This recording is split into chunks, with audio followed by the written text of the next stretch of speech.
விளாத்திக்குளம் சட்டமன்ற உறுப்பினர் மார்க்கண்டேயன் கைது செய்யப்பட்டதற்கு எதிர்ப்பு தெரிவித்துள்ள உதயநிதி ஸ்டாலின், தமிழக வெற்றிக் கழக அரசு ஜனநாயக விரோதமாக செயல்படுவதாக குற்றம் சாட்டியுள்ளார்.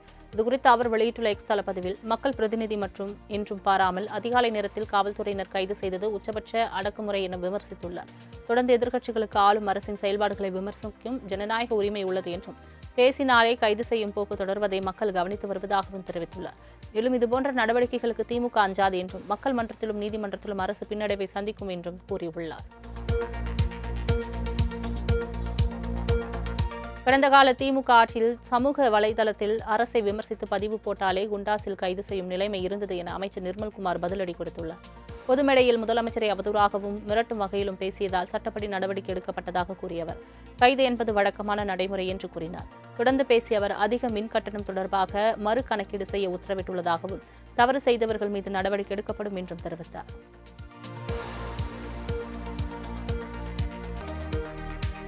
முதலமைச்சர் விஜய் குறித்து சர்ச்சைக்குரிய வகையில் பேசிய விளாத்திக்குளம் தொகுதி திமுக எம்எல்ஏ மார்க்கண்டேயன் மீது 3 பிரிவுகளின் கீழ் தூத்துக்குடி போலீசார் வழக்கு பதிவு செய்தனர்.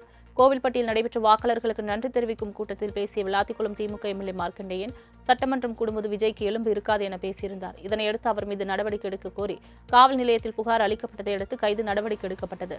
காலை முதல் மாலை வரை அவரிடம் விசாரணை நடத்திய போலீசார் தூத்துக்குடி அரசு மருத்துவமனைக்கு எம்எல்ஏவை அழைத்து சென்றனர். அப்போது தன்னை துப்பாக்கி முனையில் வைத்து போலீசார் மிரட்டுவதாக மார்க்கண்டேயன் கூச்சலிட்டதால் பரபரப்பு நிலவியது. கைது செய்யப்பட்ட திமுக எம்எல்ஏ மார்க்கண்டேயனை சந்திக்க அனுமதி மறுக்கப்பட்டதை கண்டித்து முன்னாள் அமைச்சர்கள் அனிதா ராதாகிருஷ்ணன், கீதா ஜீவன் உள்ளிட்டோர் தூத்துக்குடியில் காவல்துறையினருடன் வாக்குவாதத்தில் ஈடுபட்டனர். தூத்துக்குடி மாவட்டம் விளாத்திக்குளம் திமுக எம்எல்ஏ மார்க்கண்டேயன் முதலமைச்சர் விஜய் குறித்து அவதூறு மற்றும் மிரட்டல் விடுத்ததாக கூறி மாவட்ட குற்றப்பிரிவு போலீசார் கைது செய்து விசாரணை நடத்தினர்.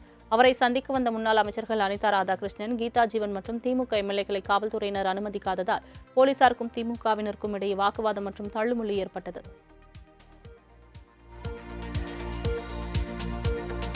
தமிழ்நாட்டில் நடைபெறுவது சட்டத்தின் ஆட்சியா சாத்தானின் ஆட்சியா என திமுக தலைவர் மு.க.ஸ்டாலின் காட்டமாக வினவியுள்ளார். விளாத்திக்குளம் திமுக எம்எல்ஏ மார்க்கண்டேயன் கைது செய்யப்பட்டதற்கு மு.க.ஸ்டாலின் கடும் கண்டனம் தெரிவித்துள்ளார். ஜனநாயக பண்புகள் இல்லாமல் தாவேக அரசு செயல்படுவதாக தனது எக்ஸ் பதிவில் குற்றம் சாட்டியுள்ளார். ஆட்சியின் செயல்பாடுகளை விமர்சிக்கும் முன்னாள் அமைச்சர்கள், சட்டமன்ற உறுப்பினர்கள் மற்றும் திமுக ஆதரவாளர்கள் மீது தொடர்ந்து நடவடிக்கை எடுக்கப்படுவதாகவும் அவர் சாடியுள்ளார். காவல்துறை சட்டப்படியும் மனசாட்சிப்படியும் செயல்பட வேண்டும் என்றும் தனது பதிவில் மு.க.ஸ்டாலின் வலியுறுத்தியுள்ளார்.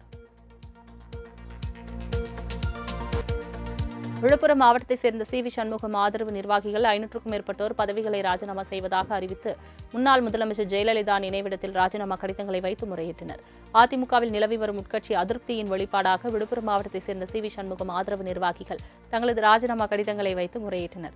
இந்தியாவிலேயே 3வது பெரிய கட்சியாக இருந்த அதிமுகவை எடப்பாடி பழனிசாமி தலைமையேற்ற பிறகு பலவீனப்படுத்திவிட்டதாக குற்றம் சாட்டிய அதிமுக நிர்வாகிகள் பழனிசாமிக்கு எதிராக கண்டன முழக்கங்கள் எழுப்பினர். மதுரை மாவட்ட அதிமுக நிர்வாகிகளுடனான ஆலோசனைக் கூட்டத்தில் கட்சியில் உழைப்பவர்களுக்கு உரிய முக்கியத்துவம் அளிக்கப்படவில்லை என மாவட்ட செயலாளர்கள் மீது நிர்வாகிகள் அதிருப்தியை வெளிப்படுத்தினர். 2026 சட்டமன்ற தேர்தல் தோல்வி குறித்து அதிமுக பொதுச் செயலாளர் எடப்பாடி பழனிசாமி மாவட்டம் வாரியாக ஆலோசனை நடத்தி வருகிறார். அதன் ஒரு பகுதியாக மதுரை மாநகர் மற்றும் புறநகர் நிர்வாகிகளுடன் நடைபெற்ற ஆலோசனையில் கட்சிக்காக உழைக்கும் நிர்வாகிகளுக்கு முக்கியத்துவம் வழங்கப்படவில்லை என்றும், மாற்றுக் கட்சியிலிருந்து வந்தவர்களுக்கு முன்னுரிமை அளிக்கப்படுவதாகவும் நிர்வாகிகள் தெரிவித்தனர். தொடர்ந்து பேசிய எடப்பாடி பழனிசாமி, உள்ளாட்சித் தேர்தல் முக்கியமானது என்பதால் அனைவரும் ஒற்றுமையாக பணியாற்ற வேண்டும் என்று அறிவுறுத்தியதாக கூறப்படுகிறது. மேலும் விசுவாசம் மிக்கவர்களுக்கு உரிய பொறுப்புகள் வழங்கப்படும் என்றும் அவர் தெரிவித்துள்ளார்.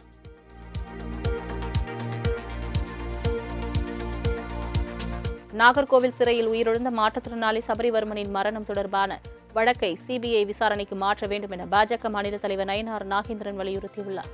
கன்னியாகுமரி மாவட்டம் நாகர்கோவில் சிறையில் விசாரணை கைதியாக இருந்த மாற்றுத்திறனாளி சபரிவர்மன் உயிரிழந்த சம்பவத்தில் அவரது குடும்பத்தினரை பாஜக மாநில தலைவர் நயினார் நாகேந்திரன் நேரில் சந்தித்து ஆறுதல் கூறினார். பின்னர் செய்தியாளர்களிடம் பேசிய அவர், சபரிவர்மன் மாற்றுத்திறனாளி என்று கூட பார்க்காமல் போலீசார் கடுமையாக தாக்கியுள்ளதாக குற்றம் சாட்டினார்.